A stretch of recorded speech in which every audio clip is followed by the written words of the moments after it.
aqui para falar de assuntos tensos, né? Um assunto que a galera fica, eita bexiga, e agora? Vamos falar sobre as anulações, o que nós temos para o futuro dos recursos, das questões da prova do 33º exame. Vamos ver tudo aqui nesse vídeo, o veredito final, né? O que a gente entende aqui que de fato pode acontecer depois dessa primeira semana aí que foi baixando a poeira. Como eu sempre digo, espera a poeira baixar, vamos ver o que a Bíblia vai vir de ofício, né? A pessoa vinha na terça-feira, tem que anular, cadê as anulações, os recursos? E calma, veio uma questão aí de penal que já foi anulada de ofício, então tenham calma, né? Foi o que eu falei, vamos esperar a primeira semana para observar. Então agora que a poeira baixou, nós vamos aqui analisar quais questões de fato a gente entende que tem uma maior previsibilidade, uma maior possibilidade de anulação e quais a gente entende que, por mais que exista uma possível discussão, existe assim uma possibilidade, mas essa possibilidade é bem reduzida. Lembrando que na prova anterior, o 32º exame muito discutido, quase 10 a 12 questões eram debatidas e foram anuladas 5. Então não é porque todo mundo está dizendo que tem 5, 6 questões que essas 5, 6 questões vão ser anuladas. Não vão. De 2, 3, talvez mais uma, talvez mais 2 questões aí a gente veja como anulação, tá certo? Vamos para as questões? Então, gostaria de deixar claro o seguinte: em nenhum momento eu quero ser aquela pessoa que vai tirar, né, o sonho de alguém. Então a pessoa, eu queria ouvir fulaninho falando de que tal questão é ser anulada, se Ciclaninho disse que tal questão é ser anulada, Alan disse que acha que não vai, então Alan não torce por mim, Alan não. Eu estou tentando ser, né, o mais realista possível. Se as questões que eu achar que não vão ser anuladas for anulado 10 questões e todo mundo passar, maravilha. Não, a gente não é contra a anulação não. Se for para anular todos que tiver o mínimo de errozinho, errou uma vírgula, anula, então anule todas assim. Mas nós estamos aqui tentando dar uma previsibilidade para vocês, para que você que está com 37, 38, 39, já comece a organizar a sua vida nos próximos meses. E não ficar, estou com 35 questões, tenho certeza que vão anular 5, então vou jogar para a segunda fase. Aí fica para a segunda fase, por exemplo, e aí só anulam 2, aí você fica frustrado porque gerou uma expectativa. Então a gente não quer isso, a gente quer tentar ser o mais realista possível. Então a primeira questão que eu vou trazer aqui é uma questão que eu acho que de dificuldade assim muito grande de ser anulada. 2 questões que eu acho que tem uma dificuldade maior de serem anuladas: a questão do tributário e a questão de ética, tá certo? Existem entendimentos que favorecem a FGV nessas 2 questões, né? É uma questão um pouco polêmica. Se for anulada, maravilha. Se for anulada essas questões, maravilha. Mas eu entendo que se você está contando com tributário, com a questão tributária ou com a questão de ética, já é uma probabilidade menor de você ganhar ponto, tá certo? Tributário e ética, a gente conversou aqui com a equipe de tributário, conversou com a equipe de ética. Por exemplo, o professor de tributário, Silvio, ele concorda com a visão da FGV, certo? Ele entende que a FGV está correta e não seria passivo de anulação, mas também entende os fundamentos que querem anular a questão. Então, é possível, mas muito difícil, porque muitas pessoas concordam com a FGV. Na questão de ética, a equipe de ética de Cássio também entenderam que seria uma forçada de barra anular. E a gente sabe que a OAB ela não força para anular, ela força para não anular. Então, a partir do momento que a gente tem uma questão que tem que forçar um pouquinho para anular, né, já perde um pouco aquele estímulo de vai anular. Então, eu acho que tanto ética como tributário são bem difíceis de termos anulação aí, certo? Nós temos ainda mais 3 questões. A questão que eu acho razoavelmente possível de ser anulada é a questão de ética, ou 42 ou 43, é a questão que fala do jovem que ia para um evento, o juiz da autoridade judiciária negou a possibilidade dele para o evento, e aí como questionar isso? Gabarito deu apelação, que é o que está na lei. Então a lei fala o seguinte, artigo, se não me engano, 199 ou 198 do ECA, das decisões do artigo 149, caberá a apelação. E aí, essa decisão do juiz de analisar se o menor pode ir para aquele evento ou não, é uma decisão do artigo 149, né? É uma decisão da autoridade judiciária, é uma portaria, e aí vai caber a apelação que está na lei. No entanto, existe a possibilidade de recusar do mandado de segurança. Então, na prática, o mandado de segurança é sim utilizado em alguns casos. Já vi vários casos na internet, pesquisei e vi que tanto os tribunais aceitam o mandado de segurança dessa decisão e também vai depender um pouco do prazo, né? Por quê? Porque se aquela decisão, aquele ato, por exemplo, que não é necessariamente uma sentença, mas é um ato do juiz, se ele já passou 15 dias ali e não tem mais um recurso com efeito suspensivo, e aí você pode utilizar o mandado de segurança. Também em questões de urgência. Por quê? Porque a apelação às vezes pode demorar, e aí o mandado de segurança poderia ser um pouco mais rápido. Então alguns tribunais aceitam sim o mandado de segurança, por isso que eu entendo que essa questão ela poderia ser melhor trabalhada, tá certo? Ela poderia ser qual o recurso cabível da decisão, né? E não colocar o mandado de segurança, colocar os recursos ali, tá? Ou colocar mais elementos, e aí no primeiro dia útil, no segundo dia útil e tal, né? Para dizer que está dentro do prazo da apelação, que você pode apelar com efeito suspensivo, não sei o quê, né? Mas assim é prática usar o mandado de segurança também. Então essa questão eu vejo uma viabilidade maior de ser anulada, tá certo? E aí nós temos duas questões bem fortes, mas igualmente bem discutíveis, né? Na verdade, uma bem discutível e uma que eu acredito que tem que ser anulada. A questão que nós não temos uma discussão quanto a não deve ser anulada, ou seja, a gente acredita que tem que ser anulada, é a questão de Suelen do trabalho, né? Processo de trabalho, na verdade. Então,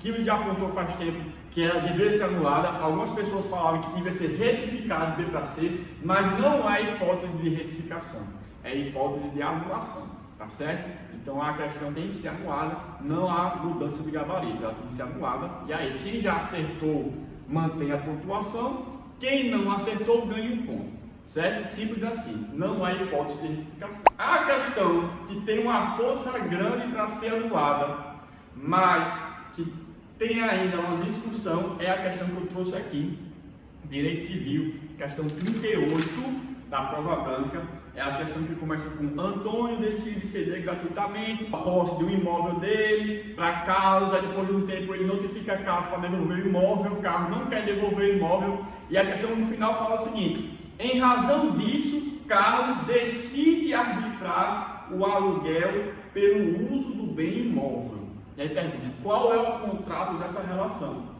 Letra A e letra B está fora. Depósito e mútuo não pode, tá certo? Depósito não é hipótese de depósito, e mútuo são coisas fungíveis, que não é o caso do fundo de bem imóvel. Então a gente já tem essas duas aqui. Letra C, e ficamos na letra C e letra D.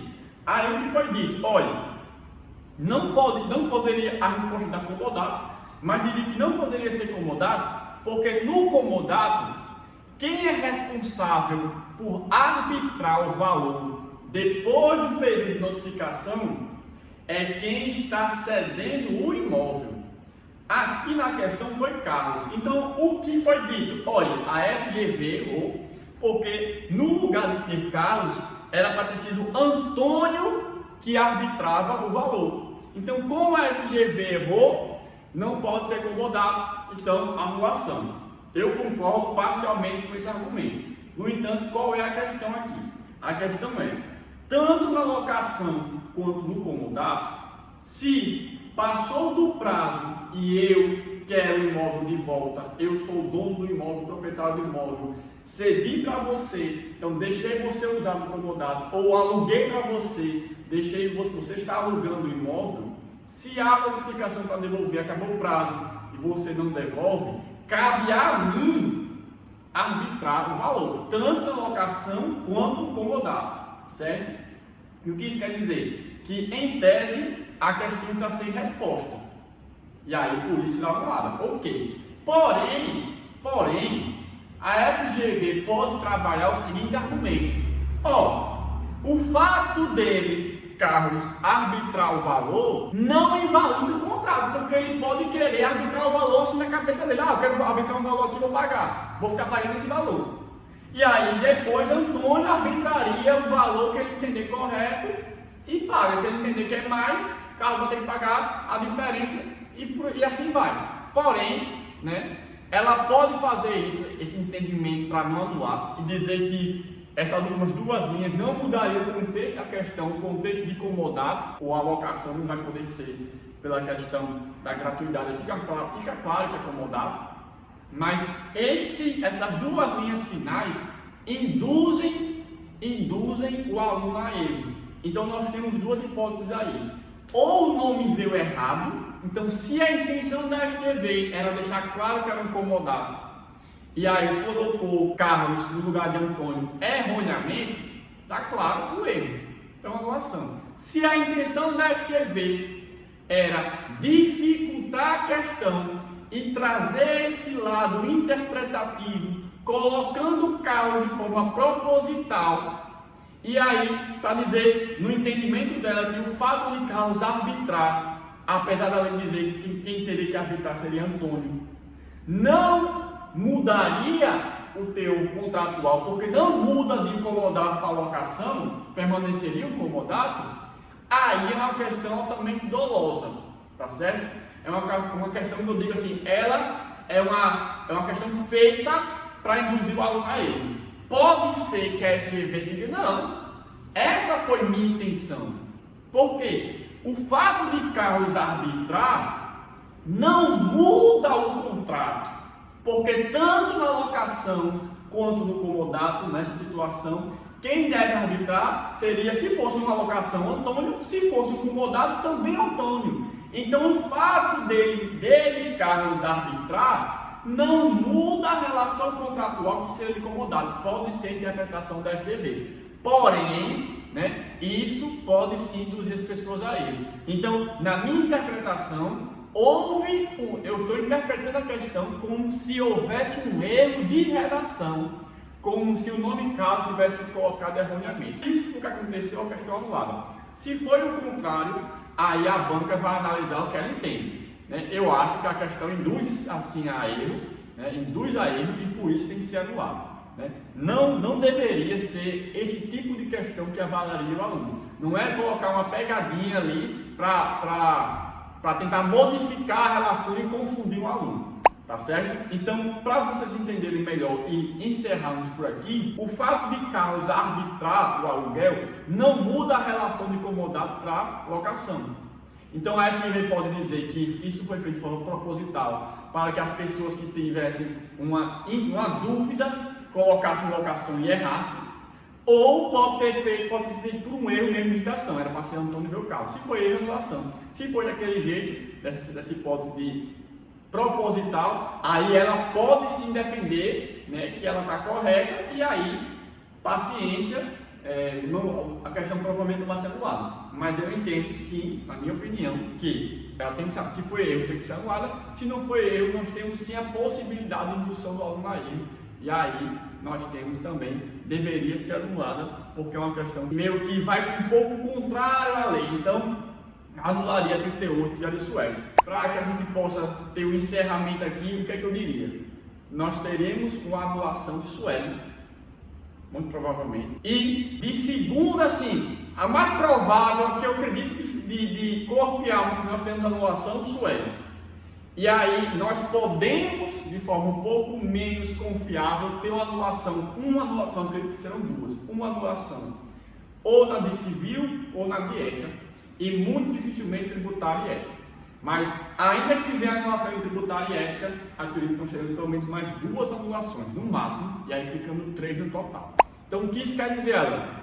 Analisem se vocês erraram essa questão. Então, se você está com 39 e você acertou todas essas questões, não tem como você subir para 40. Se você já acertou todas essas questões que eu falei, ética, tributário, processo de trabalho, civil e ECA, você não tem como subir. Não tem como. Se você errou alguma dessas questões, aí você vai ver, eu estou com 39, qual foi que eu errei? Errei Sueli, então é muito provável que se você está com 39 e errou Sueli, você vai cursar a segunda fase, a próxima prova. Então já começa a se organizar para a segunda fase. Se você está com 38, errou Sueli e alguma dessas aqui de civil ou ECA, também é indicável começar a segunda fase. Se você está com 37 e errou todas, você pode começar a segunda fase também, certo? Agora, Alan, estou com 38, acertei Sueli, e aí errei as outras. Então já vai ficando mais complicada a sua situação, tá certo? Então, o que é que eu vou dizer aqui como sugestão para vocês? O sentimento do aluno é o que conta nesse momento. A gente passa essas indicações e nos deixamos abertos para você conversar com a gente. Então, o que é que a gente sugere? Nós tivemos na prova passada vários casos de alunos que ficaram entre 39 e 40 e aí que queriam esperar o resultado para definir. O que é que a gente sugere? Começa a segunda fase. Se você acredita que vai passar, não, eu estou confiante que eu vou passar, eu estou confiante, estou com 38, acho que estou confiante que vai anular duas, discordo de Alana, concordo com o professor que dá no outro curso e tal, maravilha, eu posso errar, tomara que eu erre que anula 5, né? Tomara que eu erre que anula 5, mas estou confiante, vai para a segunda fase, certo? Vai para a segunda fase, por quê? Se acontecer que você não passar, você recomeça, você aproveita esse estudo para a primeira fase a partir de novembro. E isso foi o caso tanto de Luísa quanto de Nicolas que nós tivemos aqui. Foram alunos que acertaram mais de 40, acertaram 40 ou mais o suficiente, mas eles erraram no gabarito.